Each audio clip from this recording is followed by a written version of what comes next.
You may have noticed if you use casting flasks long enough, the top bar will fall off. In that case, sometimes the plaster will break apart, and so that actually becomes a problem. I like to at least weld them back on.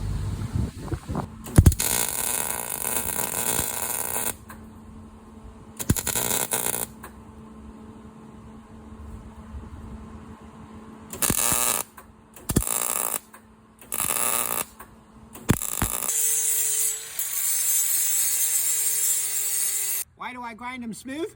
Because after casting, you stick them upside down to cool, and they need to stand up.